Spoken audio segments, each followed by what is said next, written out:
Bienvenidos, bienvenidas a todos y a todas las que estáis participando en esta actividad. Soy José Antonio Antón, miembro de la Asociación Solidaria Internacionalista Entre Pueblos y colaborador con la Fundación Instituto de Estudios Políticos de Valencia, dedicada a la promoción de actividades que contribuyan al desarrollo de la libertad, la igualdad y la justicia social. En su programación de formación y divulgación se encuentra el área de memoria histórica a la cual estoy vinculado. En esta línea deseamos incluir un enfoque internacionalista dentro de un ciclo que hemos denominado la represión de las democracias, que intenta indagar y comprender los rasgos comunes y diferenciales que mostró la represión sufrida por los movimientos populares, democráticos y emancipadores a lo largo del siglo XXI. Vamos a abordar esta primera actividad de este ciclo con el caso uruguayo, con la actividad titulada La dictadura y la represión en Uruguay. Para ello contamos con Lilian Feliberti, maestra, escritora, feminista, nacida en 1949 en el departamento de Durazno, Uruguay. La dictadura cívico-militar uruguaya se extendió entre el 27 de junio de 1973 y el 1 de marzo de 1985. Dicho periodo estuvo marcado por la disolución del Parlamento, la prohibición de los partidos políticos, la ilegalización de los sindicatos y también el control de los medios de comunicación, la persecución y el encarcelamiento de los opositores al régimen. La militancia de Lilian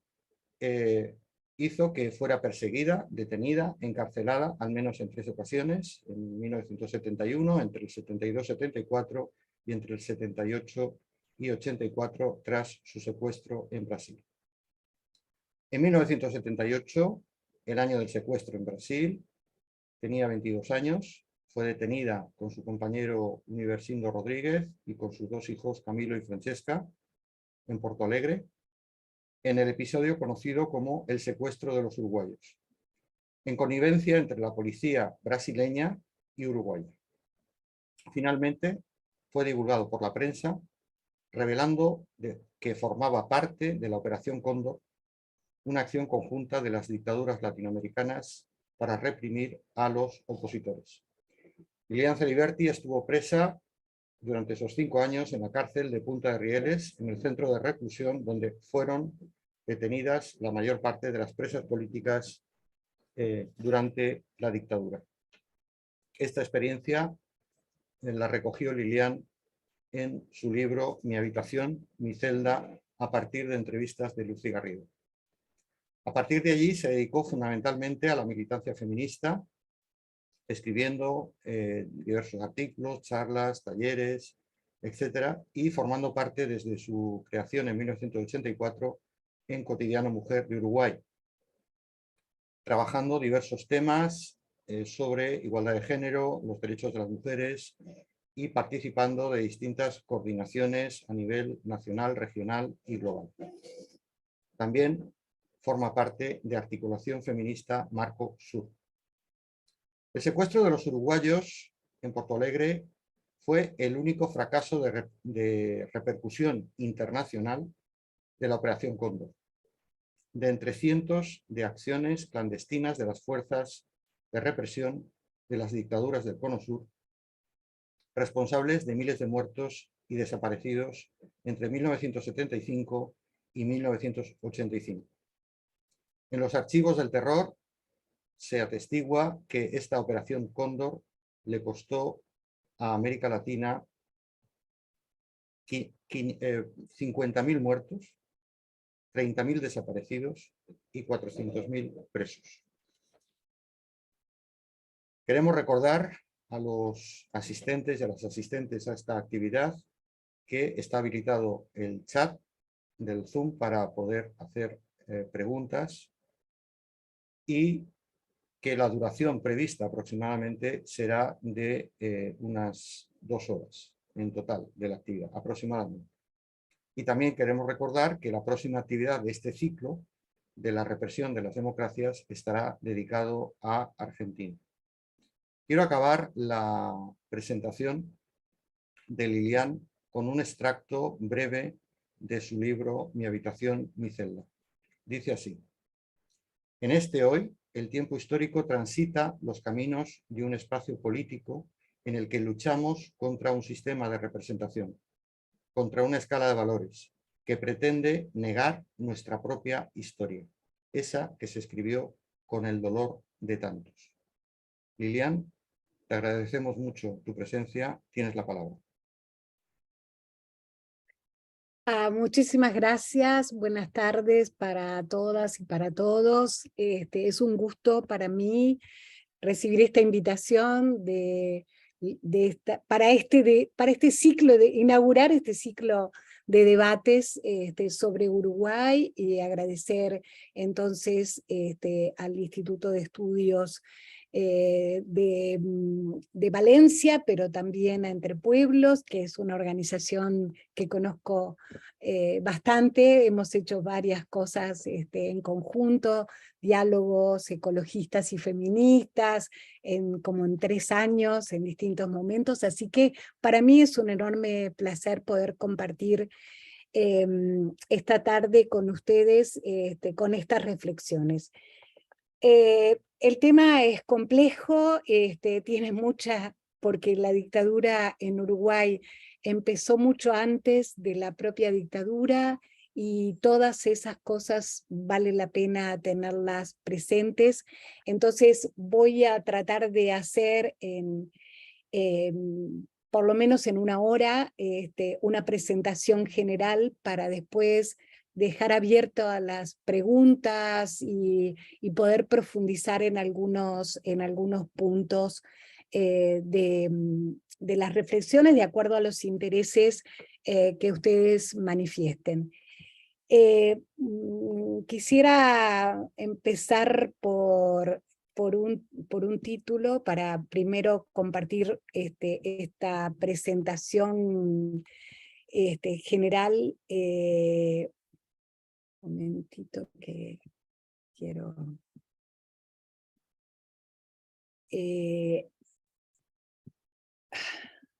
perdón. Ahí. Bueno, primero, este título, El golpe de Estado más largo, es el título de un libro que se acaba de publicar, porque saben que este año se conmemora en el Uruguay 50 años de la dictadura. Entonces van a haber seguramente muchos debates y muchas reflexiones al respecto. Y este libro,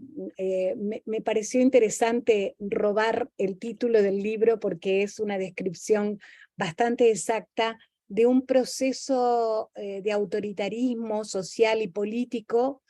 que en realidad comienza en 1968 en el Uruguay, justo en un entramado que podríamos decir tiene que ver con procesos económicos, sociales y políticos, donde se inserta también la rebeldía estudiantil que sacudió el mundo capitalista en el 68 y que empezó en mayo, pero en América Latina con otros orígenes y otras luchas. Se expresó también de la misma forma en el año 68. Y coincidió con la muerte del presidente constitucional y la asunción de su vicepresidente, en un contexto de acelerado proceso inflacionario y descontrolada situación social de transformaciones, que un poco marca lo que en el contexto global ha sido llamado las políticas de ajuste capitalistas. Pensemos que el Uruguay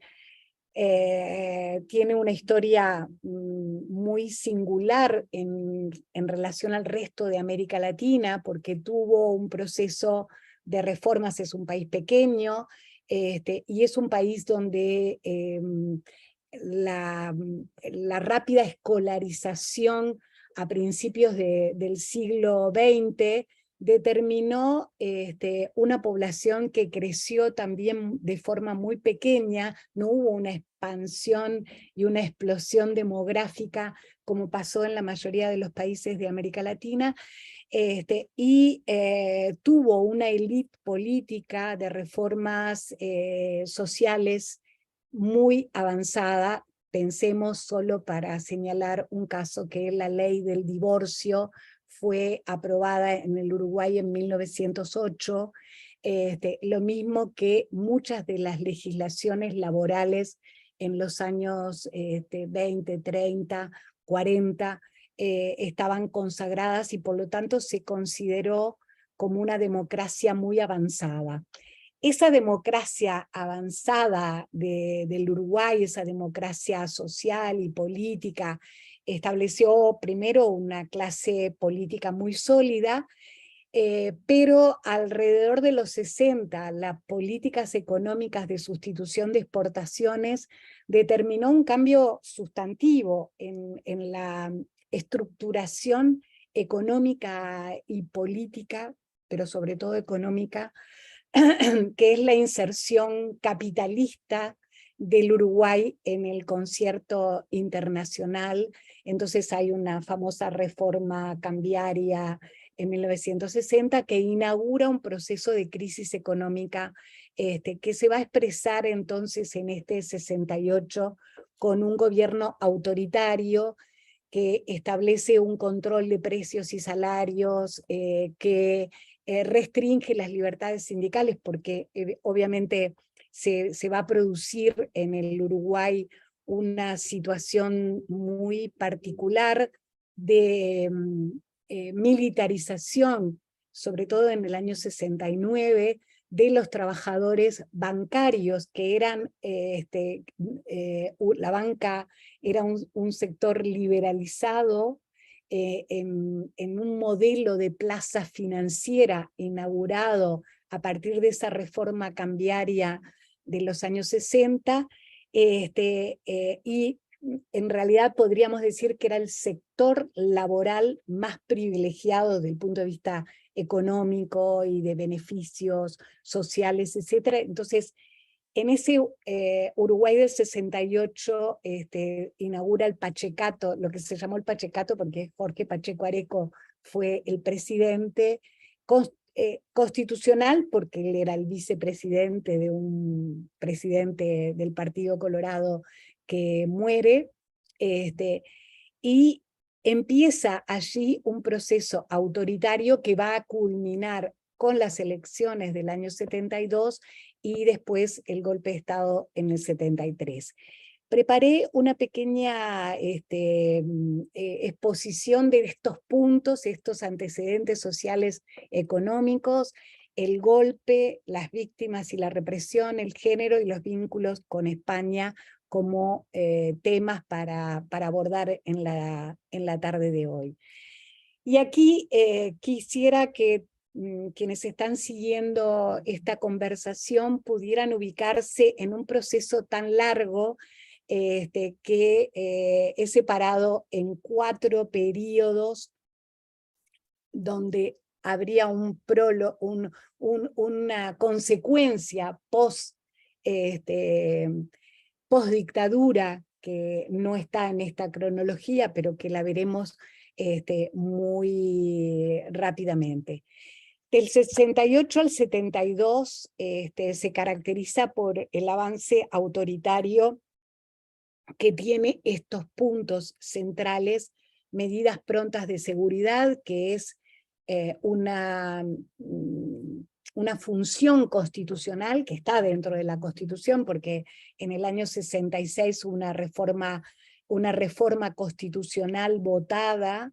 que dio más poderes al Poder Ejecutivo. Este es un proceso que se da en el resto de los países de América Latina, pasar de democracias más parlamentarias a democracias centradas en los ejecutivos y por lo tanto con más poder en la capacidad de los presidentes de ejercicio pero las medidas prontas de seguridad podían ser levantadas si el Parlamento consideraba pertinente, pero había una alianza, digamos, para mantener una situación que socialmente resultaba incontrolable. Y voy a plantear acá simplemente algunos titulares, porque no es una clase de historia, pero son titulares que es necesario tener en cuenta. Primero, las formas de gobierno, utilizar herramientas de emergencia de forma permanente, porque las medidas prontas de seguridad fueron utilizadas intermitentemente desde el año 68 hasta las elecciones, con un periodo de militarización de trabajadores donde llevaban a los trabajadores, sobre todo públicos, en masa a los cuarteles en el año 69. Hay una emergencia de la guerrilla urbana con el Movimiento de Liberación Nacional Tupamaros muy importantes, también un movimiento estudiantil muy fuerte, universitario y secundario, que se expresa sobre todo en el 68, pero que tiene una conmoción social a partir de la muerte del primer estudiante que se hace en 1968, que justamente es liberarse, y después otros estudiantes, y esas manifestaciones multitudinarias significan un apoyo social, sobre todo en la capital del país, porque también hay que decir que este es un país de centralidad montevideana, donde en Montevideo, que es la capital, tiene la mitad de la población, o tenía en ese momento, porque ahora se ha diversificado un poco más, y el departamento de Canelones absorbió una parte importante de población. Entonces hay una emergencia de la guerrilla urbana, con un movimiento social muy fuerte y muy presente en las calles, tanto sindical como estudiantil. En el año 66 se había producido el Congreso del Pueblo, que determina la confederación de trabajadores, una confederación potente, fuerte, presente, básicamente digo, en el departamento de Montevideo. A medida en que las situaciones, la guerrilla urbana tiene una presencia muy fuerte, sobre todo en lo que tiene que ver con acciones de visualización que resultan muy simpáticas frente, por ejemplo, las acciones respecto a los cambios, a algunas financieras que especulaban a nivel, con los cambios de moneda. Y la guerrilla hizo acciones de propaganda política muy eficientes y muy presentes, que generaron una amplia simpatía popular, algo así como en los periodos que van del 69 al 71, y sobre todo acompañado de una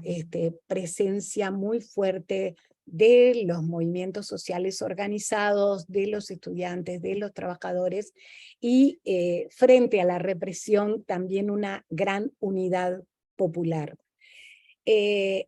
A medida que va pasando el tiempo y estos choques se van profundizando, el gobierno empieza también a generar un debate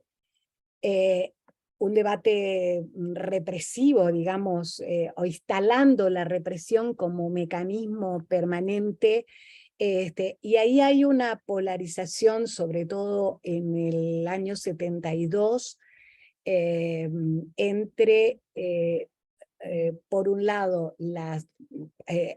digo, antes de llegar a ese punto, me gustaría plantear dos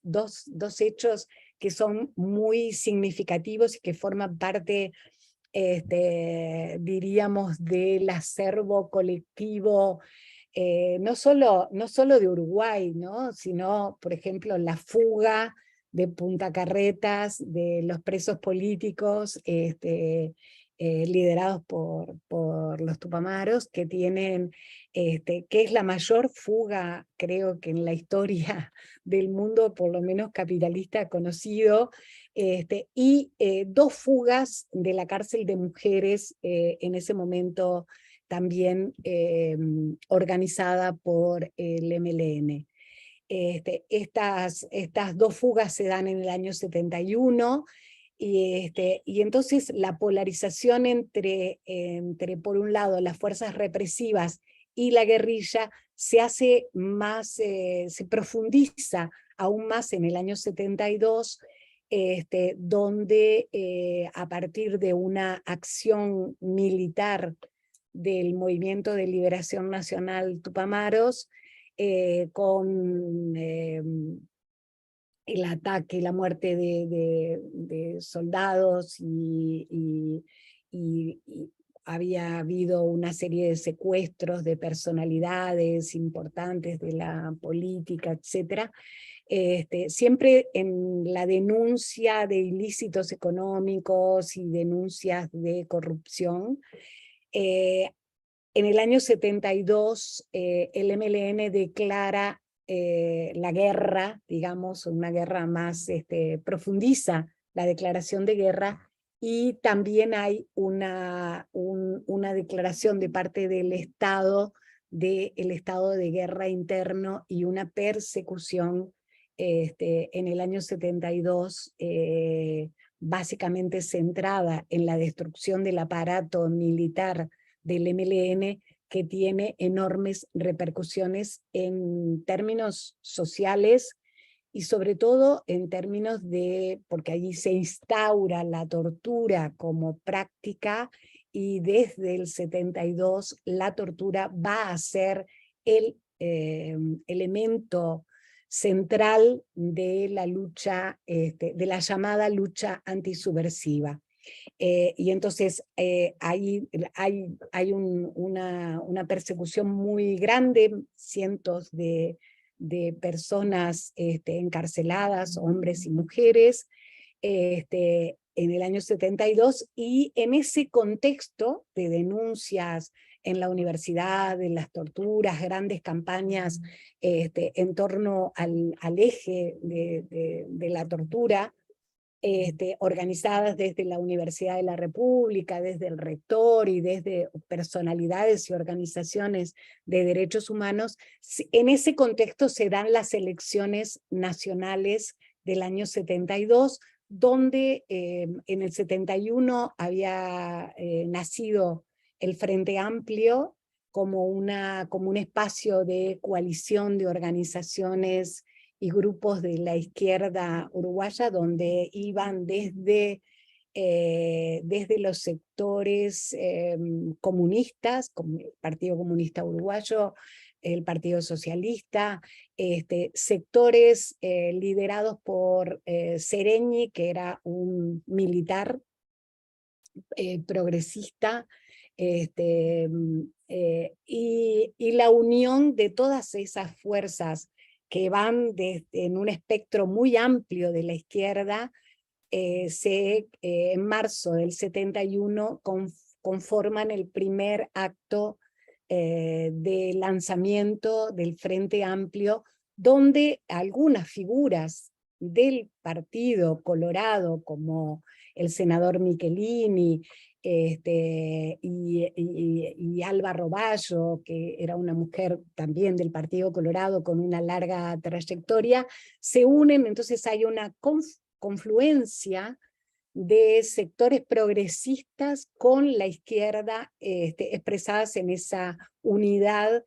que vendría a contrarrestar, digamos, primero a defender las tradiciones vallistas de ese Uruguay democrático de principios de siglo y de los derechos laborales y de los derechos sociales, defendiendo o estableciendo esas tradiciones como parte de un espacio colectivo muy amplio de organizaciones, pero que también el MLN se suma creando el Movimiento 26 de marzo, que no es exactamente un aparato de masas del MLN, pero sí simpatizantes del MLN promueven la creación de ese movimiento 26 de marzo, que se suma al Frente Amplio. Entonces el Frente Amplio es una coalición muy amplia de sectores,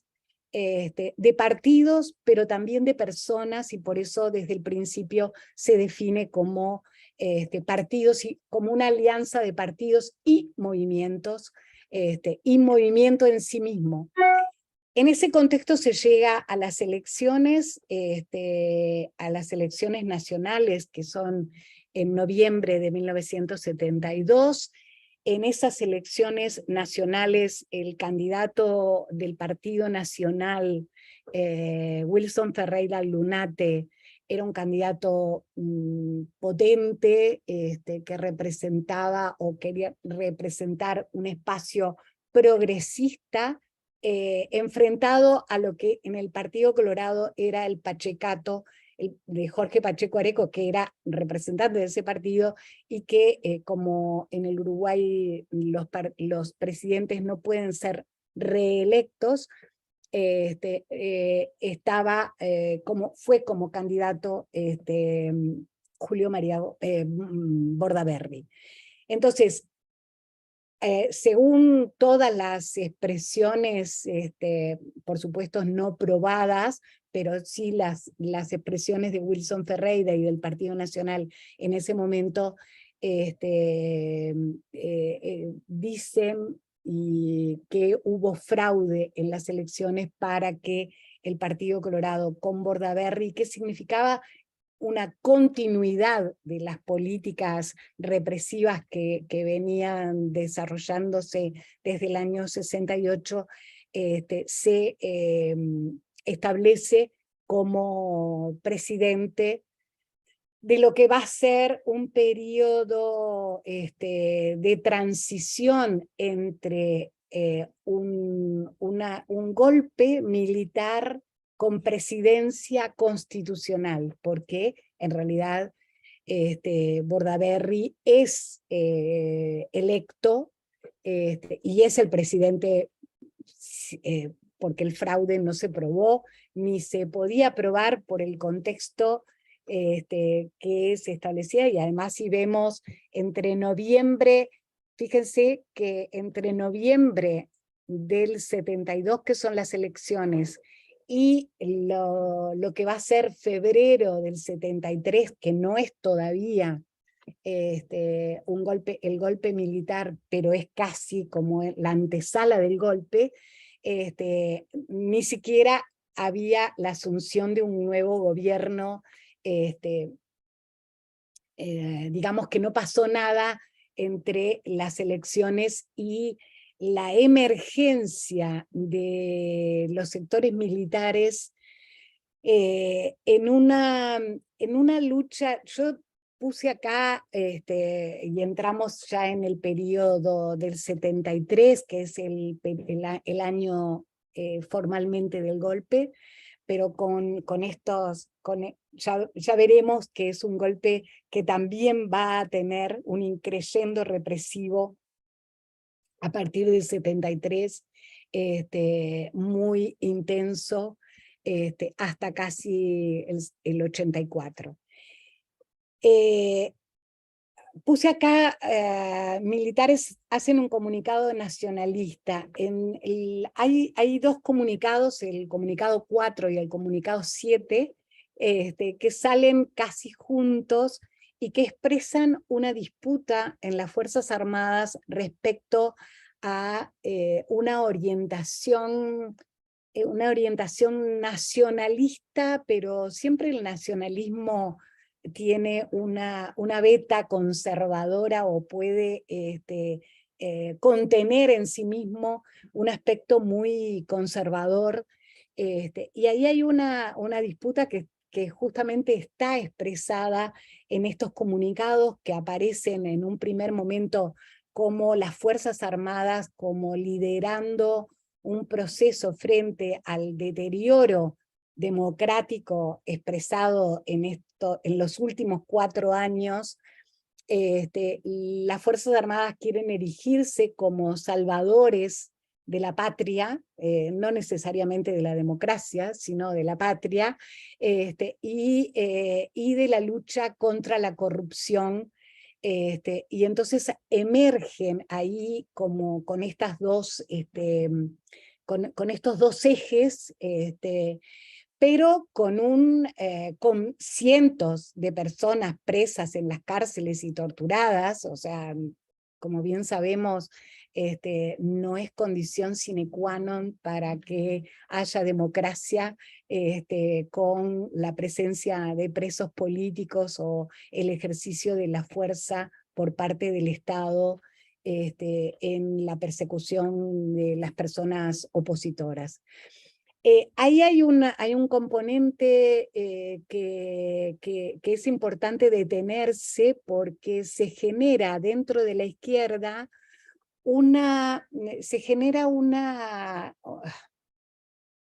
podríamos decir, una confusión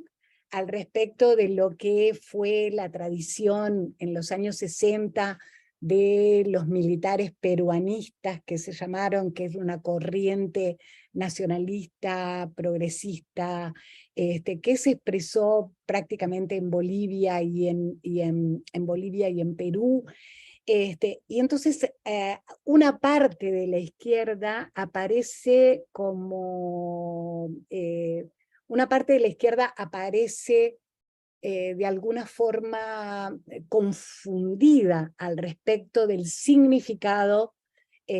por un lado por la falta de credibilidad en ese proceso electoral que se consideraba fraudulento del éxito de Juan María Bordaberry, y por otro lado la aparición en este momento de unas fuerzas armadas que podrían estar defendiendo algunos principios. Esa confusión reinó en algunos sectores de la izquierda, no en el grupo central del Frente Amplio, ni en Líber Seregni, seguramente porque él era militar y conocía muy bien la interna de las disputas internas adentro del ejército. Y podríamos decir que si hubo alguna confusión dentro de las Fuerzas Armadas, en realidad hubo un rápido triunfo de las fuerzas anticomunistas y de la asunción de una doctrina nacionalista, de una doctrina represiva, que en realidad estaban las cárceles llenas y la tortura seguía siendo el elemento central. Y muy rápidamente, estamos hablando de esto de febrero, y el golpe de Estado se hace el 27 de junio, o sea que apenas pasan unos meses, en la cual estas fuerzas militares adquieren poder, convencen y llegan a la disolución del Parlamento, antes precedido por un debate de juicio político a un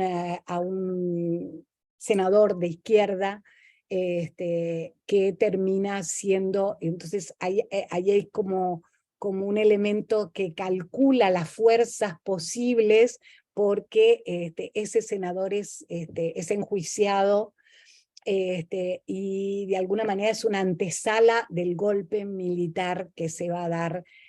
con la disolución del Parlamento el 27 de junio del 73, donde rápidamente se legaliza tengo que decir que ya había sectores de izquierda. La Federación Anarquista Uruguaya fue ilegalizada en el año 70, otros grupos de izquierda también fueron ilegalizados en ese momento, y había, o sea, en el momento de las elecciones nacionales había sectores políticos de izquierda proscriptos e ilegales de las elecciones del 72. Aquí lo que se va a dar en el 73 es una ilegalización de la Convención Nacional de Trabajadores, que es la CNT. La orden de captura de 52 dirigentes sindicales de primera línea, los dirigentes máximos de cada una de las ramas de actividad que se nucleaban en la CNT, y una huelga general de 15 días que es parte de la resistencia organizada importantísima, pacífica, no armada, que se da en el país. Y para eso es necesario tener en cuenta que el aparato militar del MLN había sido derrotado en el año 72 y prácticamente quedaban algunas células que seguían siendo detenidas en el 73, en el 74. Mucha gente salió al exilio a la Argentina a fines de ese año, del 73, y esto va a ser muy significativo para lo que pasa después, para la Operación Cóndor, y bueno, y se inserta en en lo que fue el proceso dictatorial en Argentina, que tiene su máxima expresión en el 76, pero que ya empieza antes la persecución a los militantes. De hecho, en el 75 hay varias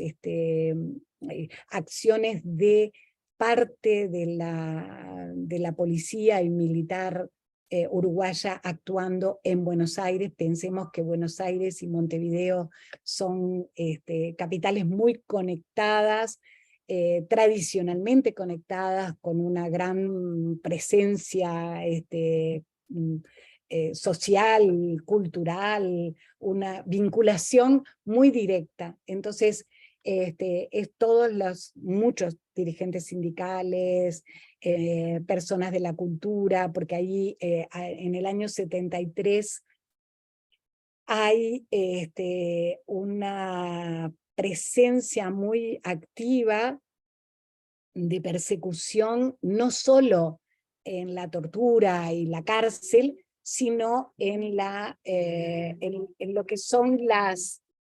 actas institucionales que limpian, entre comillas, el aparato de Estado, sobre todo básicamente en la educación, porque hay una intervención de la universidad y muchos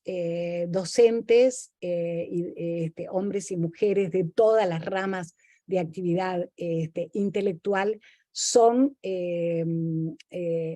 eliminados de las plantillas del Estado, o sea, como perseguidos o sumariados con sumarios de acusaciones de subversivos. Entonces, y eso pasa, hay miles de personas, es increíble, pero son miles y miles, casi en la enseñanza media y en el magisterio, prácticamente destruyen la enseñanza con la destitución masiva de personas, y por lo tanto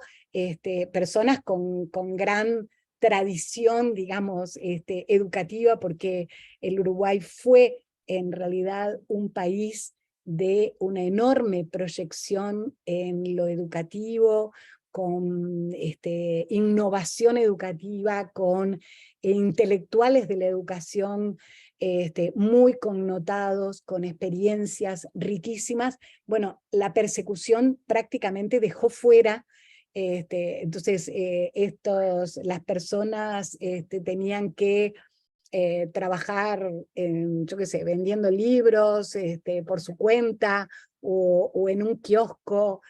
y muchas personas salieron al exterior expulsadas por falta de trabajo, porque estaban sumariados y por lo tanto perseguidos, no podían trabajar necesariamente en otro lado.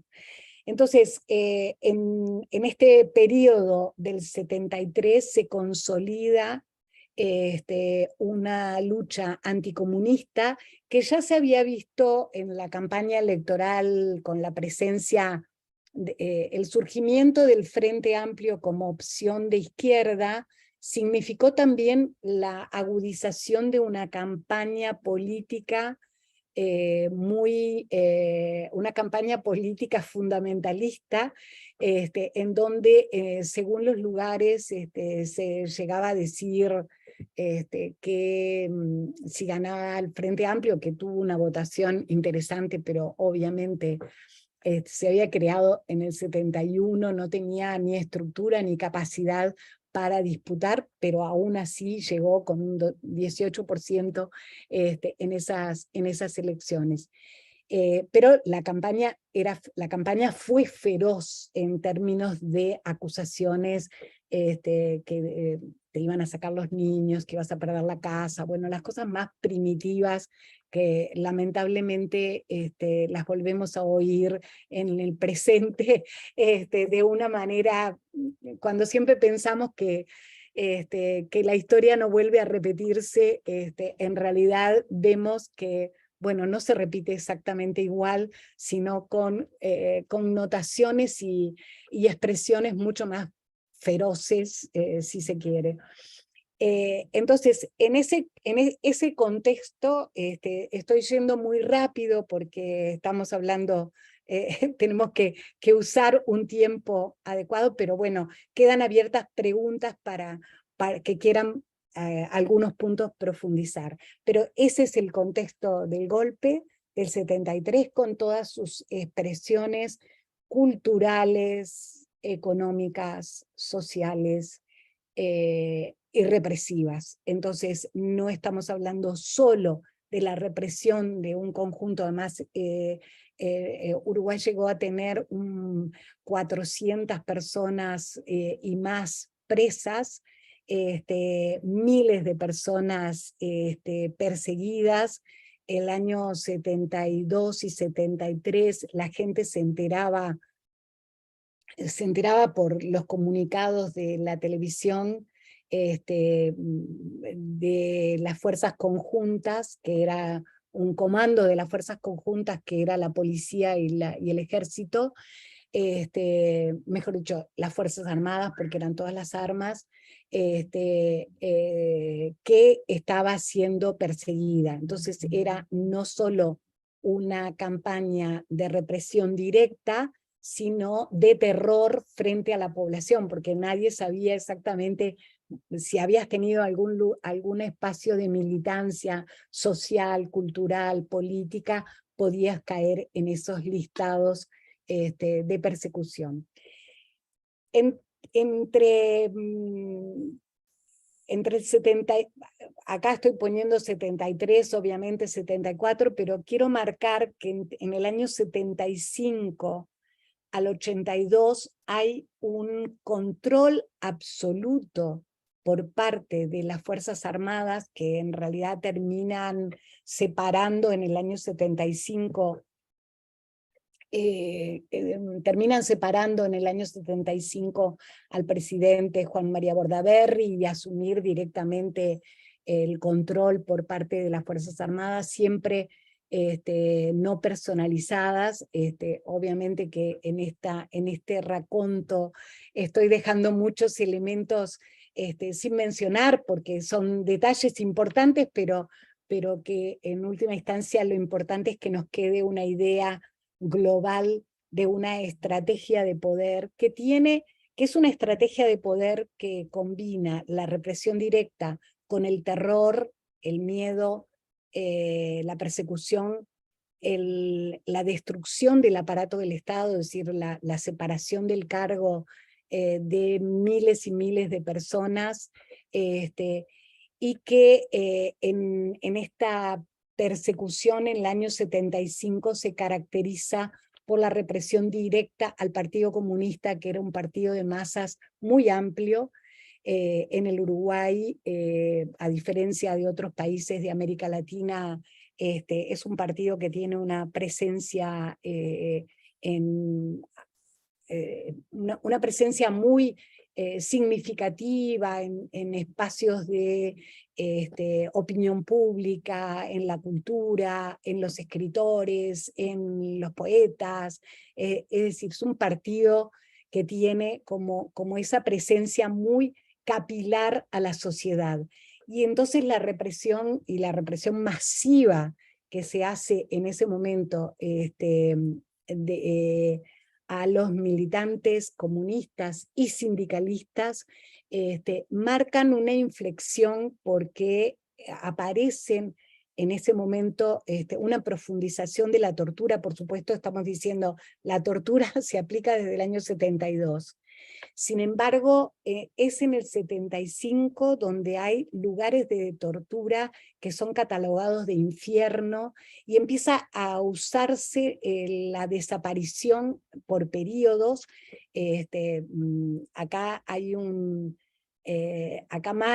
se marca desde el 68 un progresivo control de las garantías constitucionales para la detención, donde las personas después de 48 horas tenían que ser pasadas a juez, etc. Bueno, todo eso desaparece y particularmente en el año 75 hay momentos de desaparición de meses donde las familias buscan a sus familiares por los cuarteles sin tener absolutamente posibilidades de llegar, entonces, de llegar a tener información. En ese periodo empiezan a haber muchas muertes en tortura. Hay como muchos episodios en el año 76, marquemos algunos, como la Elena Quinteros, que es detenida en el 75, que sale supuestamente a un encuentro con un contacto de su organización. Ella pertenecía al Partido por la Victoria del Pueblo, y organiza en su cabeza una huida, ingresa a la Embajada de Venezuela diciendo su nombre, y es un episodio que termina con la ruptura de relaciones entre Venezuela y Uruguay. Acá es importante tener en cuenta, en este momento, yo a partir del 74, de fines del 74, salgo de la cárcel y voy a Italia, y nos costaba mucho a los uruguayos que estábamos en el exterior poder denunciar la dictadura de Uruguay, porque seguía habiendo un presidente constitucional, y eso significaba tener como muchos elementos, muchos testimonios, y bueno, fuimos a muchos tribunales, y ahí fue muy importante a partir del 76, que también es un momento de inflexión, y acá lo voy a tomar más específicamente con el Plan Cóndor, que empieza justamente en el año 75, que recordemos, Uruguay en dictadura. En el 76 empieza la dictadura en Argentina. La dictadura de Chile es del 73, casi en septiembre del 73, casi en el mismo momento que Uruguay, con una dictadura de Brasil que venía desde el año 64. Entonces hay un contexto dictatorial, y por supuesto de Paraguay, que en realidad conoció la democracia muy recientemente. Entonces, en el contexto de la denuncia internacional había muchísima solidaridad en Europa con la dictadura chilena, porque significaba ¿no? el derrocamiento de un presidente electo y de unas elecciones constitucionales, y era difícil hablar de Uruguay y de otros países que tenían otras connotaciones. Pero de todas maneras, si bien en el 75 podríamos marcar una inflexión en el ámbito interno,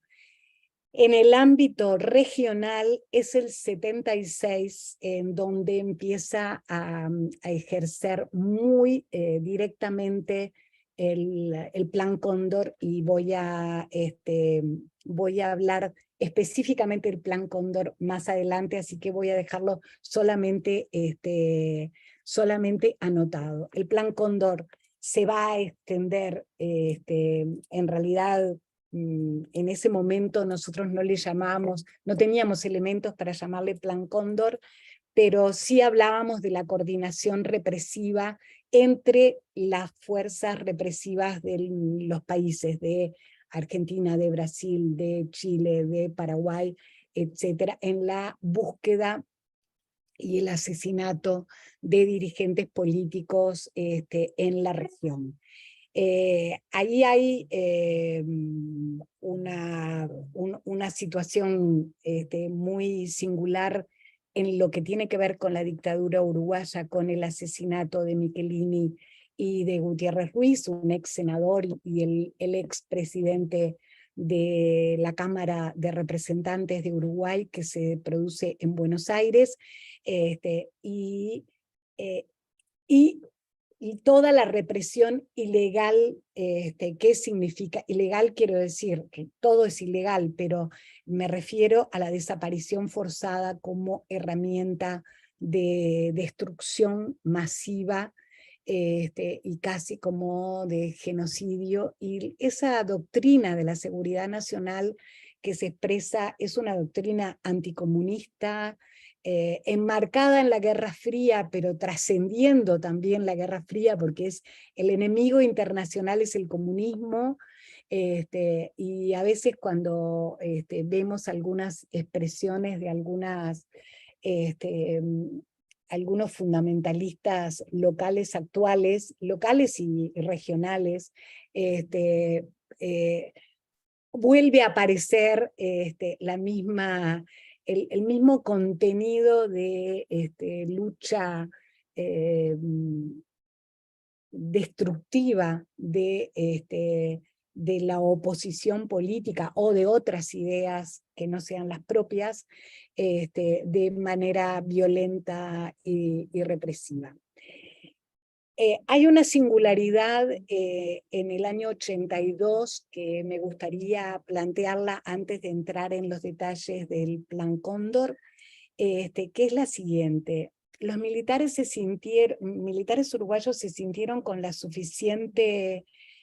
fuerza y capacidad como para someter a la ciudadanía una reforma constitucional,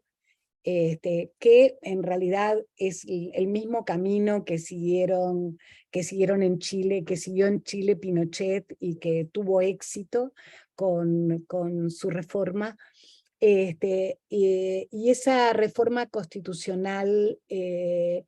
fue la primera manifestación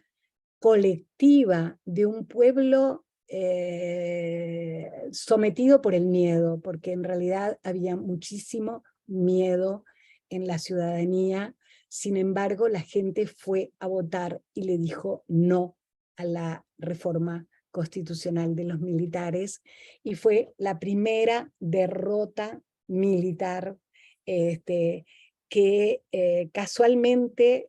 y no casualmente se da en un país legalista, con tradición democrática, que se expresa a través del voto. Y esto lo señalo porque en muchos otros países las luchas, por ejemplo, contra el neoliberalismo se han dado en la calle, se han dado en grandes manifestaciones, en enfrentamientos, y en el Uruguay se dieron muchas de ellas votando. contra las leyes, por ejemplo, de reforma de las empresas públicas, y estoy hablando de periodos democráticos, no estoy hablando de los años 2000 y de los años 90, donde parte de esas... y esto tiene que ver con una historia, con la historia de un país, con la historia cultural, que las formas en las cuales se expresa la resistencia también habla de nuestras acumulaciones históricas, de lo que hemos generado, de lo que hemos acumulado, de lo que hemos expresado. Entonces es interesante analizar, porque incluso es interesante que los militares reconozcan que perdieron las elecciones. Eso resulta como muy singular. En otros países no hubiera pasado que los militares que tienen el control absoluto en el año 82 del poder pudieran reconocer, reconocer su propia derrota. Entonces, a partir del año, de esa derrota del 82, empieza a erosionarse la omnipresencia dictatorial en el Uruguay. Y es muy interesante cómo el 1 de mayo del 83 los sindicatos vuelven a salir a la calle, hay una represión importante, pero sin embargo el 83 es un año muy significativo en la lucha antidictatorial, porque se empiezan a generar nuevas organizaciones, porque la Convención Nacional de Trabajadores, la CNT, estaba proscripta. Entonces los trabajadores crean el plenario intersindical, por eso hoy se llama, la central de trabajadores se llama PIT-CNT, plenario intersindical de trabajadores, para recuperar la lucha antidictatorial, y la CNT para recuperar la historia de la organización sindical anterior. Entonces, el año 83, bueno, hay un debilitamiento del poder militar, empiezan los partidos políticos a negociar una salida. Sereñi, me olvidé de señalarlo, que en los 15 días de huelga general, el último día, el 9 de julio, es detenido el general Sereñi, que pasa... y la cúpula, digamos, parte de la cúpula del Frente Amplio, y Sereñi, que era el líder, el candidato que había sido el candidato a la presidencia, pasa 10 años en la cárcel. En este momento, en el 83, todavía aparecen los partidos movilizados, pero hay unas elecciones internas de los partidos políticos, empieza a plantearse, hay un momento muy significativo a fines de ese año, que es el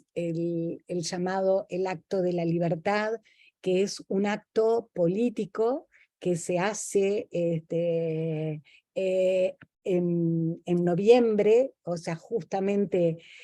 el 27 de noviembre, que es la fecha de las elecciones, se hace un acto donde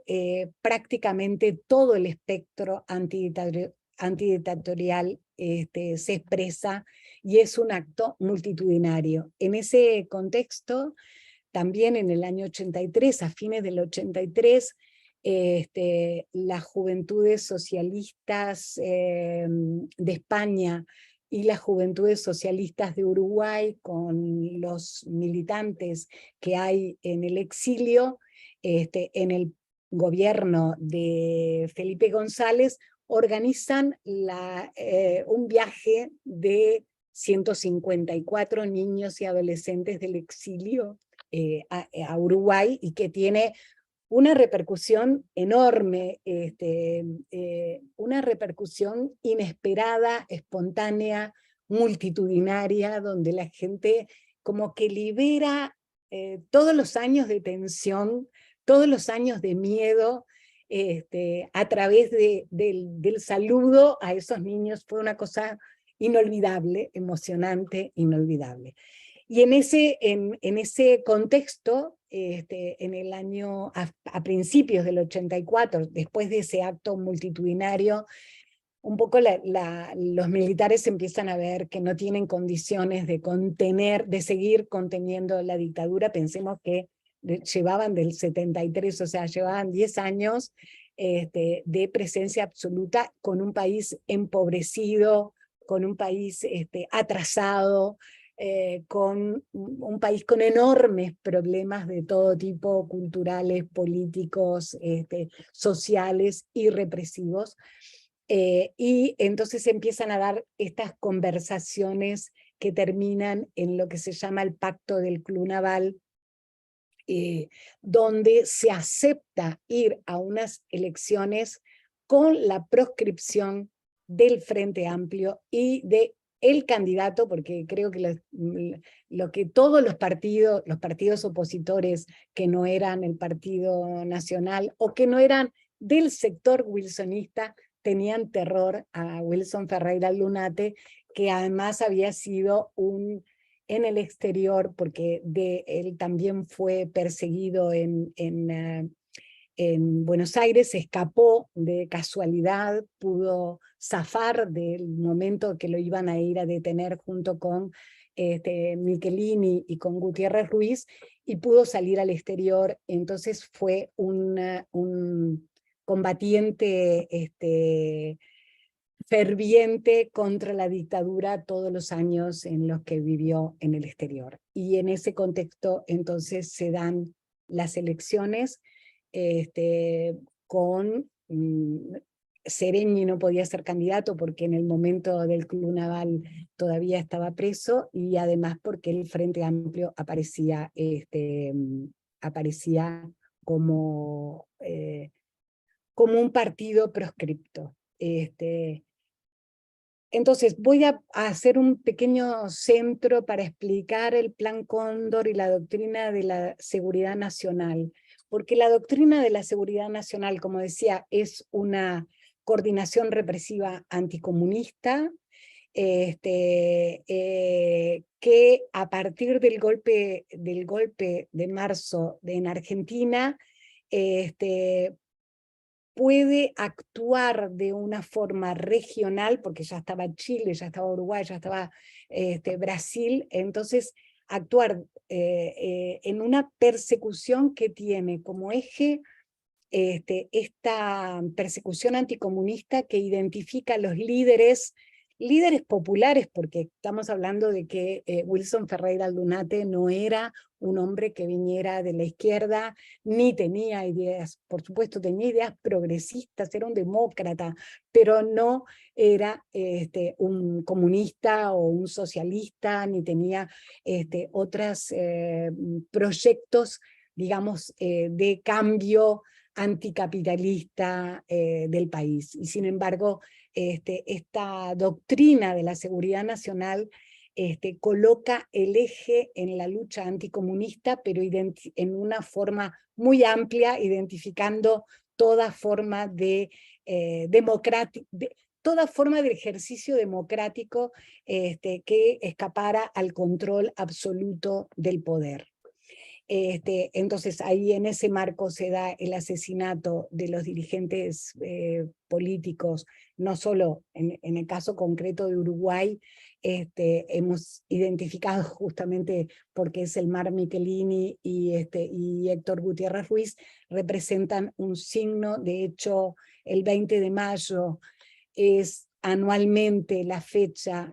de lucha popular contra la desaparición forzada, y tiene que ver con el 20 de mayo, que es la fecha del asesinato de estos dos líderes políticos. Me interesa resaltar aquí un cambio en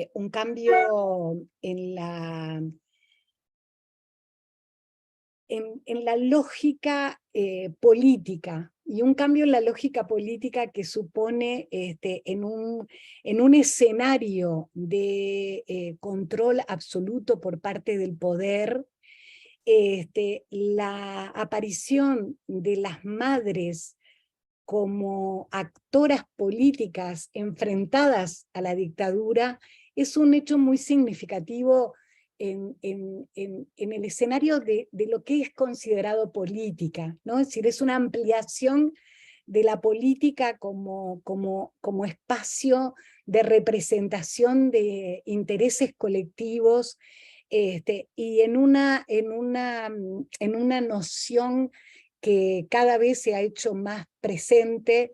de defensa de la vida, y defensa de la vida en el sentido amplio, en el sentido después económico, social, colectivo, etc. Entonces, estas mujeres, nuestras madres, las que protagonizaron la búsqueda de los desaparecidos, las que hoy protagonizan en México, caminando por el desierto en la búsqueda de huesos, que es la cosa más conmovedora y dolorosa que podemos pensar, ¿no? Ser alguien que en la búsqueda de sus hijos, hermanos, padres, etcétera, camina en el desierto recogiendo huesos para identificar a sus desaparecidos. Esta lucha tiene un significado muy importante, por supuesto tiene un emblema en lo que fue la represión de Argentina, de la cual no voy a profundizar ahora porque sé que ustedes van a profundizar en la próxima sesión sobre la dictadura en Argentina, pero que es el pañuelo blanco, las mujeres en la Plaza de Mayo, pero que también en el caso de Uruguay tiene que ver con las madres llevando, las madres, los padres, los familiares, atendiendo a los miles de presos, propios y ajenos, porque había muchos compañeros que eran del interior, la cárcel de Libertad. Libertad es increíble, ¿no? Porque nadie entiende que una cárcel se llame Libertad. No, la cárcel no se llamaba Libertad. Libertad se llama el pueblo donde fue construida la cárcel, la prisión política de varones, inaugurada en el año 73, donde hicieron confluir a todos los presos políticos, y que se transformó en una cárcel de máxima seguridad y de máxima represión. En realidad, el Plan Cóndor y la doctrina de la seguridad nacional establecía una forma de tortura permanente para los presos considerados enemigos. No importa lo que hubieras hecho, sos un enemigo en la medida en que no pensás igual que yo. Y ese me parece que es un elemento central para pensar cómo está planteado el debate político actual, que de alguna manera está imbuido en esta doctrina donde no importa lo que hicieras, si sos de izquierda, sos un enemigo. Entonces, creo que y en ese sentido, la cárcel de mujeres y la cárcel de hombres en Uruguay fue un campo de tortura psicológica, de ataque sistemático, de una represión muy fina, colocada para debilitar tus capacidades de actuación, sobre todo más en los varones, porque en el caso de las mujeres la cárcel era más colectiva y eso permitía sostener mutuamente las capacidades de enfrentar largas cárceles. Pensemos que en el año 72 la mayoría de la población carcelaria tenía 20 años. Y entonces estamos hablando de una población de mujeres y hombres, capaz que el promedio en los hombres era un poco más alto, pero en realidad estamos hablando de una generación de jóvenes, y yo que entré y salí en algunas oportunidades varias veces, pude encontrar algunas compañeras que entraron, que cayeron en el 72 y que salieron en el 85, y que en aquel momento tenían 19, 20 años, y vivieron toda su juventud adentro de una prisión de absoluto control represivo. Entonces, acá, para ir al punto final que quisiera plantear, esta guerra contra la vida que expresó formas, generó, como decía antes, la persecución no solo en relación a los presos y perseguidos, sino al desmantelamiento del aparato educativo, cultural, a la prohibición, a la censura. Y acá quiero hacer un centro en cómo estas subjetividades agredidas en realidad encontraron el resquicio para expresarse en formas venciendo, digamos, venciendo el terror, el miedo, y en particular los cantautores, aún perseguidos, tenían yo qué sé, canciones y músicas y el carnaval, formas de contrabandear acciones colectivas y mensajes colectivos. Y yo creo que no hay ninguna dictadura en ningún lado que haya sido capaz de silenciar absolutamente a la gente. O sea, creo que eso tenemos los humanos, que tenemos una vocación de libertad y una capacidad de imaginar formas subversivas de expresar sentimientos colectivos, de ponerlos en común, etcétera, que me parece que siempre se han vencido. Y acá aparece un elemento, como decía recién, la guerra contra la vida pone la política en la vida. Entonces, cuando digo la política en la vida y lo pongo como el nacimiento también de los feminismos, aun cuando las madres no salían de un lugar feministas, era el lugar más tradicional, en todo caso, de las mujeres, invadido por la represión. Invadido por la represión, esas mujeres salieron al espacio público, tocadas en sus esencias más conservadoras, de amas de casa, de madres, y creo que eso también es una forma de politización de la vida que da nacimiento a otros movimientos y a otras subjetividades que se van a expresar en estos países post-dictadura de manera creciente, por supuesto, no sin luchas, porque nuestros pensamientos son las seguridades humanas. Muchas veces nuestras necesidades de certezas nos llevan a ser conservadores en algunos principios y a no ser capaces de aceptar con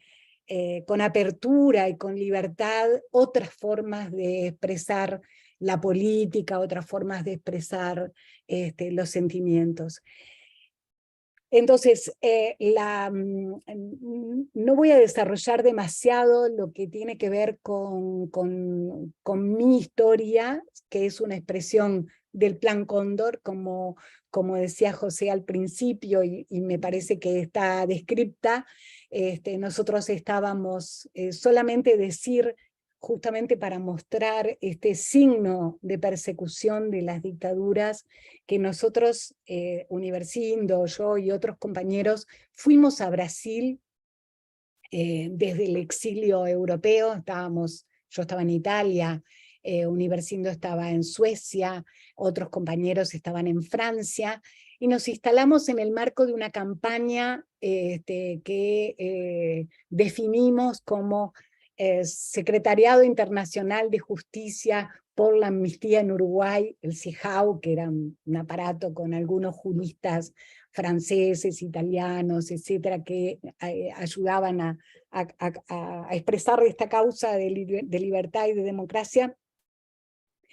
Y fuimos en ese marco pensando que Brasil estaba en el final de la dictadura, pensando, no, sabiendo que había una campaña del presidente Carter de Estados Unidos en el año 78 planteando la necesidad de romper estos círculos militares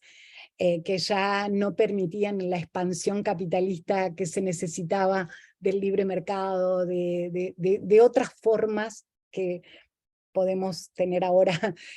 muy claro cómo el capitalismo requiere de ciertos espacios de expansión de libertad que no la tenían con los militares primitivos y solo represivos del control absoluto. En ese marco fuimos a hacer una campaña por los uruguayos desaparecidos en Argentina, entre los cuales hay muchos, y quiero decir que cuando hablo de cuerpos torturados, de guerra contra la vida, pensemos en el ejemplo de la apropiación de niños que se da en la dictadura argentina y que nosotros tenemos, bueno, el caso en este momento están pasando una película de Sara Méndez, que es una mujer que es detenida 20 días después de parir, y que su hijo fue apropiado por los militares uruguayos y dejado en Argentina. Y Sara, que está viva y que no fue desaparecida, estuvo 20 años hasta encontrar a su hijo Simón, con el cual, bueno, nada, digo, forma parte de un emblema de las luchas por esta instauración de esta doctrina que hace de la guerra contra la vida un eje central de su accionar. Y ahora, para terminar, querría retomar solo muy brevemente las conexiones con España a lo largo de los años. Perdón, perdón que no dije dos cosas que son fundamentales en la postdictadura. Una es instaurado el nuevo gobierno, el nuevo gobierno democrático, el primer gobierno democrático en 1985, de Julio María Sanguinetti, que además fue 2 veces presidente y que es muy conocido porque escribe en varios diarios españoles, así que seguramente alguna vez lo habrán leído o escuchado por lo menos nombrar. Ese parlamento, en un primer momento estaba claro de que no habría amnistía para los militares, y se da en el año 85, junto con la asunción del gobierno, se da la amnistía de todos los presos políticos. Salen los últimos mujeres y hombres en las cárceles de Libertad y de Punta de Rieles, pero empieza a aparecer el tema de verdad y justicia. ¿Qué pasó? ¿Qué pasó con los desaparecidos? ¿Qué pasó con los muertos? ¿Dónde están? ¿Qué pasa? De hecho, nosotros, Universindo y yo, presentamos una causa judicial penal de acusación por el secuestro en el año 84, cuando salimos de la cárcel, que dicho sea de paso, en noviembre del año pasado fueron puestos en prisión 2 de los militares. Piensen lo largo de esa causa judicial, del 84 al 2022, donde fueron encarcelados, y somos una causa con suerte, digamos, porque hay muchas que todavía están siendo enjuiciadas. Entonces aparece el problema que en un primer momento todo el espectro político consideraba necesario juzgar a los militares, juzgar las persecuciones, las muertes, las desapariciones, etc. Pero instaurada la democracia aparece una presión muy fuerte del aparato militar, expresado justamente en el yerno de Sanguinetti, que era el presidente, que además era el comandante en jefe de las Fuerzas Armadas en ese momento del país democrático, que presiona para que las causas no se investiguen. Y en ese marco, los partidos políticos tradicionales, Partido Nacional y Partido Colorado, generan un engendro institucional llamado Ley de la Caducidad del Estado, que es sacarle al Estado su capacidad punitiva y de investigación, y consagrar, en realidad solo por no llamarle ley de amnistía para los militares, porque sonaba demasiado, es ley de la pretensión punitiva del Estado, de la caducidad de la pretensión punitiva del Estado, una cosa, un conjunto de palabras intraducibles para el conjunto de la población, y donde en realidad vuelven a instaurar el miedo a los militares como eje de la aprobación de esa ley, que en realidad es una ley que en el año que plebiscitamos para derrocarla en el año 89, y las fuerzas sociales progresistas perdimos absolutamente, ¿no? No pudimos derrocar, no pudimos sacarnos esa ley, y fue muy difícil en todo el proceso hasta hoy, y eso ha determinado que en estos, en todos los gobiernos democráticos, incluidos los gobiernos democráticos del Frente Amplio, los temas de juicios a los militares fueran digamos, controlados apenas, y ha sido como, eso mismo ha generado una capilaridad que se expresa cada 20 de mayo con cada vez más gente, y desde un punto de vista muy, muy amplio, y en algunas de estas batallas con una gran presencia juvenil, a pesar de no haber vivido la dictadura ni conocerla muy profundamente. Entonces, voy a terminar planteando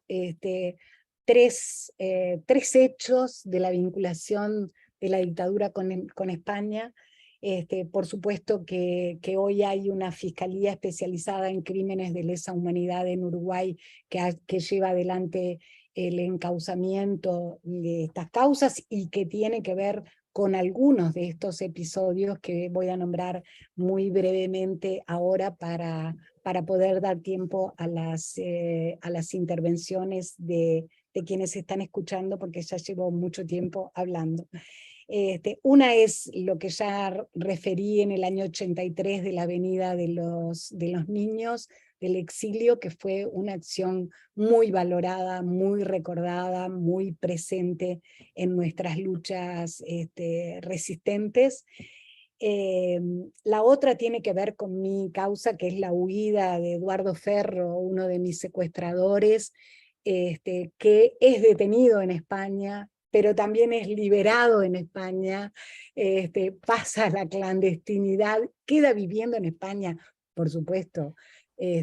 Clandestino es un decir, ¿no? O sea, él no estaba nada clandestino, pero quiero decir, fuera de los marcos judiciales, y finalmente él mismo, en el momento, y esto fue bastante recientemente, se le congela su jubilación militar, y él se entrega para volver al Uruguay y entrar a la cárcel porque no puede vivir sin la jubilación, obviamente, porque ¿quién lo va a financiar? El otro es una causa muy reciente del médico Carlos Susac, que es acusado de ser un médico que ejercía el contralor de la tortura en el sexto de caballería y que es acusado por varios militantes y tiene varias causas y denuncias, donde recientemente el Tribunal de Justicia Española rechazó el alegato de la defensa del médico diciendo que había caducado su delito, digamos, y que por lo tanto no podía ser extraditado, y sin embargo se le dio el caso de extradición y está a la espera de volver a ser juzgado en Uruguay. Y acá solo una mención en relación a esto, que nuestros tribunales, a pesar de todo el logro que tenemos en el plano internacional de la doctrina de los derechos humanos y de los delitos de lesa humanidad, los tribunales nacionales muchas veces siguen sin atenerse a esa doctrina o siguen considerándola secundaria a esa doctrina. Entonces, bueno, con esto les agradezco la atención, espero no haber sido aburrida en esta larga charla de un largo golpe de Estado, pero también con muchas luchas presentes, actuales, porque el tema de verdad, memoria y justicia sigue presente en las luchas populares en Uruguay de una manera muy, muy, muy activa. Así que muchísimas gracias por escucharme. Muchas gracias, Lilian, por el esfuerzo y por la capacidad de síntesis, Sí, porque sí. es un proceso el que describe realmente complejo, con muchas aristas, con muchas perspectivas para abordar, y hace falta un gran esfuerzo para poderlo sintetizar planteando las cuestiones fundamentales, ¿no? Bueno, hay muchas cuestiones que plantearte, ¿no? A mí, Sí. a mí se me ocurriría algunas en esa línea que comentábamos en el ciclo que estamos iniciando con tu participación, de ver similitudes y diferencias entre procesos dictatoriales y de represión contra las luchas populares y emancipadoras. En esa perspectiva, bueno, hay algunas cosas que me gustaría plantearte que hemos ido recogiendo y que yo también he ido anotando. Empezando por una en concreto. Hubo una feminización de la represión, o dicho de otra manera, la represión, ¿cómo se cebó especialmente o qué elementos característicos pudo tener contra las mujeres? Bueno, yo diría que no, el elemento característico en todo caso tiene que ver en cómo impacta en las mujeres estas dobles dimensiones. Por eso hice mucha insistencia en la guerra contra la vida, porque en realidad es una forma de represión que va al centro de la vida de las personas, que es su vida cotidiana, sus afectos, sus vínculos y sus vínculos afectivos. Y me parece que esta es una dimensión central para entender cómo se generan otros movimientos, otros movimientos sociales que estaban menos presentes en las luchas de los años 50, 60, en las luchas internacionalistas, etc. Y yo creo que esa dimensión es muy significativa. Después, porque en relación a las mujeres, el centro de la represión estuvo en los vínculos, y eso tiene que ver en los vínculos que significa con la familia, pero los vínculos en las cárceles, entre las mujeres mismas, entre la represión, por ejemplo, todo el tiempo estaban haciendo requisas y cambios para que si yo tenía a Juanita y a María, que eran mis amigas más queridas, y ellos nos observaban todo el día, justamente en la próxima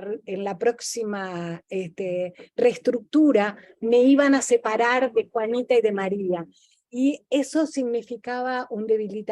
debilitamiento de los vínculos afectivos, porque el sostén humano que las mujeres ejercimos para la resistencia tenía que ver con esos vínculos. Y yo creo que también con los varones, pero ahí estaba más centrado en otras formas de represión, bueno, por supuesto el aislamiento, las celdas de aislamiento, etc. Pero desde el punto de vista no ya singular, sino más colectivo, más como sociedad, me parece que la represión dictatorial estuvo centrada en ese ataque a los vínculos afectivos y emocionales, y que eso generó otras formas de la política, porque el emblema de la lucha antidictatorial, si lo preguntás a cualquiera, son, bueno, en el caso de Argentina, claramente las madres de Plaza de Mayo, y que se convierten en un emblema justamente porque enfrentan al poder militar desde un lugar como legítimo, digamos, ¿no? En defensa de la vida. Y me parece que ese es el aspecto más interesante de la represión en términos feministas y de género, porque de alguna manera pone también la política en una dimensión mucho más amplia que la del control del aparato del Estado por parte de partidos o organizaciones, y coloca una dimensión humana, a la política como una dimensión humana, como una dimensión de vínculos, como una dimensión de afectos también. Te voy a plantear también un asunto complejo, pero creo que tu experiencia nos puede ayudar a reflexionar. En varios momentos has hablado de cómo se puede utilizar la democracia de alguna forma como una herramienta para frenar bueno, el fascismo, los regímenes dictatoriales. Tú citabas el plebiscito, etcétera, ¿no? Sí. Pero a la vez también has hablado de cómo en los momentos que vivimos actualmente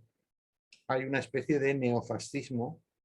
en la actualidad, en procesos que hemos visto en Estados Unidos,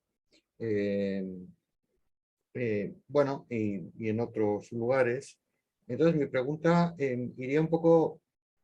relacionada con hasta qué punto la democracia como sistema político formal le puede ser útil, y en qué medida, a los sectores populares y a las fuerzas emancipadoras, o a veces también, como has descrito en el proceso uruguayo, la democracia puede ser útil precisamente para lo contrario, es decir, puede ser útil para imponer sistemas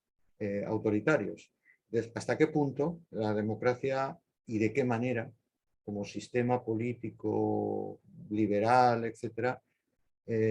puede influir en un sentido o en otro, ¿no? Sí, yo creo que no podemos separar las formas constitucionales de gobierno, como es la democracia de partidos, etcétera,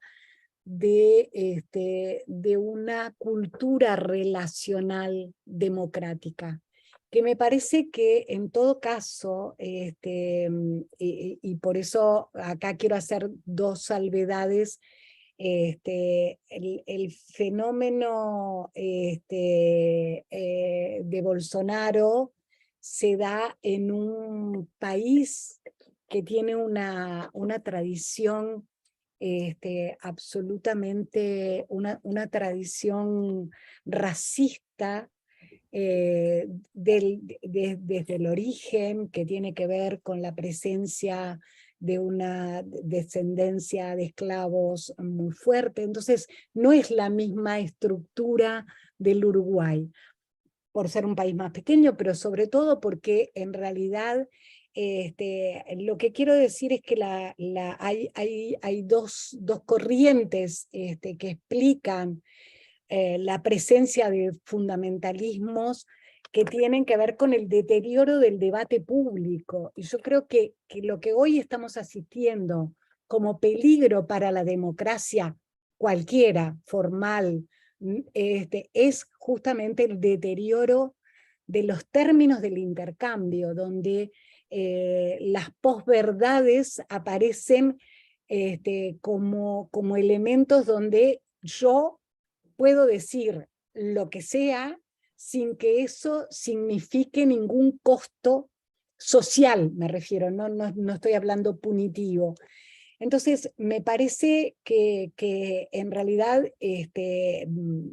esto tiene que ver con un contexto global muy singular. Estamos en una crisis climática, estamos en una amenaza, ¿no?, en relación a la supervivencia de la cultura humana en el planeta Tierra, donde seguramente muchas personas quedarán por el camino y ya están quedando, lugares sin agua, territorios arrasados por la destrucción ambiental, de las cuales somos totalmente ecodependientes, porque en realidad necesitamos alimentarnos y vivir en lugares donde tengan aire y agua sanos. Entonces, me parece que lo que quiero decir con esto es que tal vez no es que la democracia en sí misma habilite formas de combate, porque en realidad si las habilita es porque hay una cultura relacional que hace posible que esos discursos, digamos, Trump llega a la presidencia porque gana las elecciones, y gana las elecciones porque la mentira y su campaña estimula a una población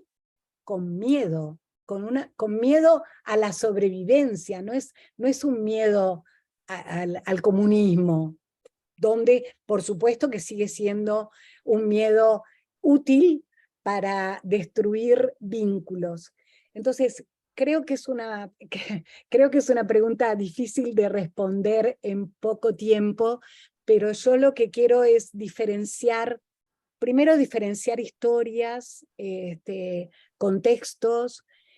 y sobre todo pensar que la mayor amenaza a la democracia está planteada hoy, a la democracia, y cuando digo la democracia no estoy hablando de una forma de gobierno, estoy hablando a la posibilidad de convivir en un mismo espacio con pluralidad y diferencias. Porque sin pluralidad y sin diferencias, obviamente que solo podemos hablar de dictaduras. Entonces, creo que hay algunos valores que el debate público cada vez está más, sobre todo en las redes sociales, más excluyente, más persecutorio, más cancelatorio. Incluso en muchos movimientos tendemos a cancelar a personas que no piensan como nosotros. Entonces, y creo que ese es el mayor peligro para las formas de convivencia democrática. Cancelar a quien no piensa como nosotros. Yo que vengo de la dictadura militar, digo, no puedo pensar en una cancelación, aun cuando la persona piense de manera totalmente contraria a mis ideas. Quiero convencerlos, usar la palabra, Nosotras tenemos un lema que sacamos en un foro social mundial allá cuando empezó en el 2002, que frente al debate, ¿no? Después de las Torres Gemelas y lo demás en Estados Unidos, sacamos un lema que lo inventó una compañera y que lo asumimos, Lucy Garrido, que dice,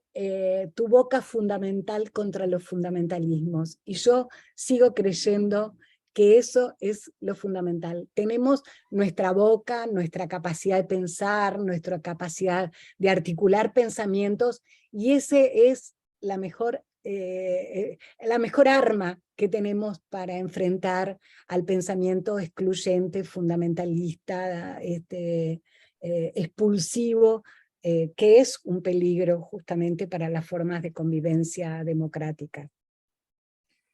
Te voy a plantear una especie de doble pregunta que tiene dos formas de enfocarla. El primer aspecto dice literalmente, ¿cómo valoras hoy la actitud de la población uruguaya frente a la lucha o por la lucha por la verdad y la justicia? La actitud de la población uruguaya. Y en su otra versión o en su otro aspecto dice que sorprende que la mayoría uruguaya rechazara la anulación de la ley de impunidad a la que has hecho mención, que dejó la dictadura. La sociedad uruguaya, dice, entendió lo que había ocurrido. El Estado generó políticas públicas que permitan garantizar la no repetición de estos hechos aberrantes. Bueno, es difícil decir cosas muy tajantes. Lo que sí puedo decir es que cuando empezó a conmemorarse el 20 de mayo, había un grupo de expresas, de expresos, de militantes de izquierda, de derechos humanos, de organizaciones que acompañábamos esa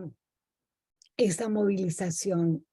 En los últimos años eso ha sido masivo. Incluso en el marco de la pandemia no se hizo la marcha tradicional porque estábamos en la pandemia en el 2020, y fue una explosión. El signo de familiares es una margarita a la que le faltan pétalos, y ese símbolo estuvo en todo el país. La gente lo hacía, ¿no?, con lápiz en su casa, lo ponía en la ventana. Es decir, fue la explosión de una adhesión mucho más capilar. Capilar me refiero a que está más en la expresión individual de las casas, la gente hablando con sus familiares. Bueno, fue un momento muy importante, muy interesante, de cómo aquello que parecía una cosa de militantes se transformó en un emblema colectivo. Tanto es así que aún aquellos sectores, sacando al sector más de expresión militarista en este momento en el Parlamento, en realidad hay como una, no quiere decir que después hagan todos las mismas cosas o tengan las mismas expresiones, pero sí hay como una cosa intocable en relación a la búsqueda de la verdad, y compromisos que aún en este gobierno se siguen haciendo excavaciones para buscar restos, investigaciones, etc. Entonces yo creo que esa causa, creo que el tema institucional es complejo, porque en realidad, como decía antes, una ley que se llama de la pretensión punitiva del Estado es como algo que de alguna manera genera como decir, bueno, ya pasó 50 años, y acá sobre todo tenemos que mirar las responsabilidades políticas. No es no es algo, no es el pueblo como una masa que actúa en contra de la verdad y de la justicia, es las prédicas políticas que de alguna manera dicen, bueno, pasaron 50 años, no vamos a seguir escarbando en el pasado, hay como muchos militares envejecidos, algunos ya murieron, obviamente, pero sin embargo en este año han habido varias causas, una es la nuestra, que como dije, tuvo un fallo finalmente en noviembre de este año, y por otro lado se empezó en una audiencia pública un juicio por tortura en una localidad del interior del país, en Canelones. Entonces son cosas que van estableciendo otras formas de mirar también el pasado. Por supuesto, siempre estamos en una disputa de sentidos. No hay nunca una verdad que se establezca, porque la memoria son muchas memorias que disputan entre sí por conquistar conquistar otras cabezas y otras miradas. Y esas luchas las vamos a tener siempre, seguramente, porque el revisionismo del pasado, en realidad hoy estamos revisando, ¿no?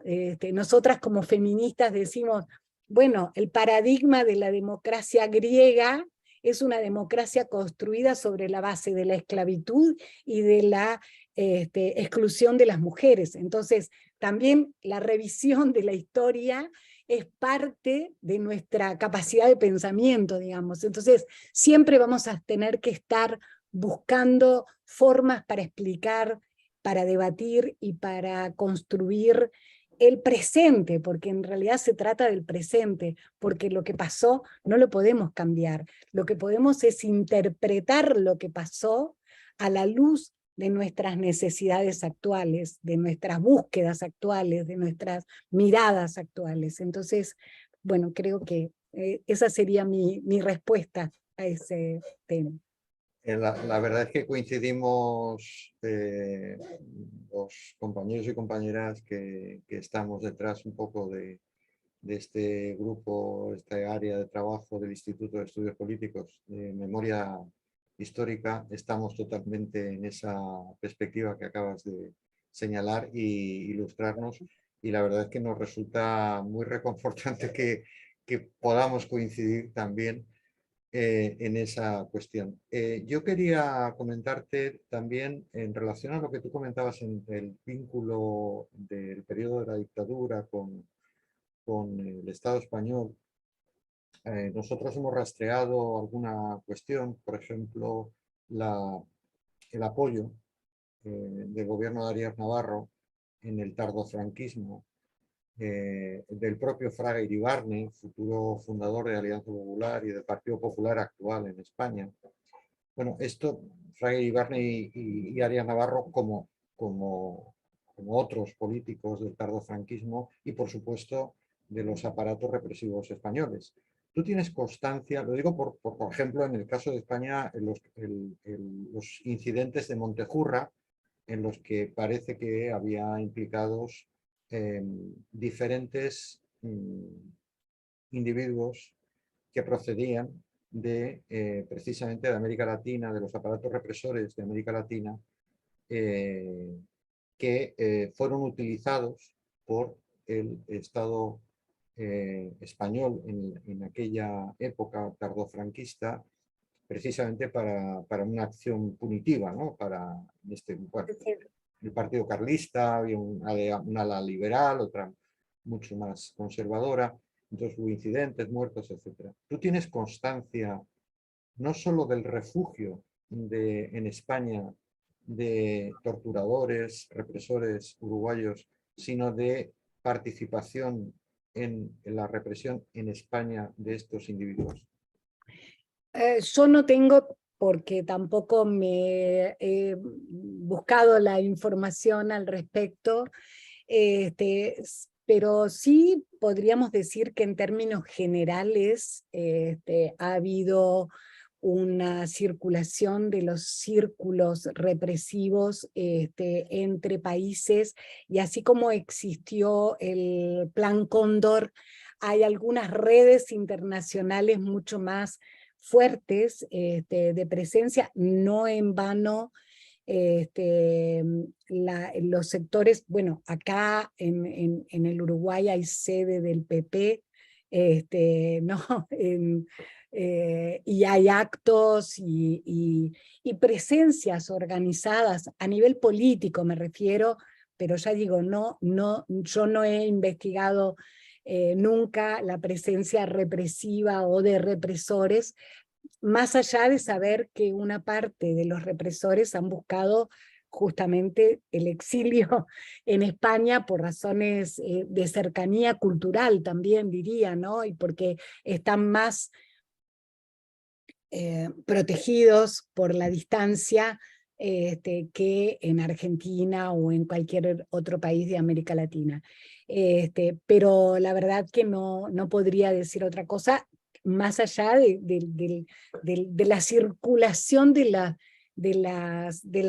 los represores en sus propios circuitos de poder de uno y de otro país, y bueno, la presencia acá en Uruguay, los ejércitos se entrenaron en Brasil y aprendieron de las torturas y de Brasil, de la dictadura de Brasil, pero también se entrenaron en Estados Unidos y en otros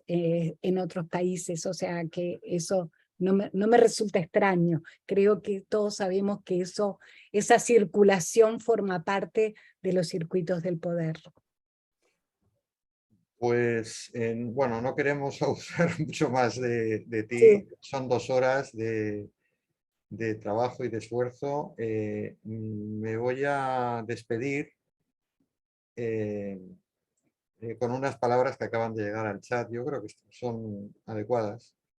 Una compañera de Entre Pueblos de Alicante que dice qué palabras tan motivadoras,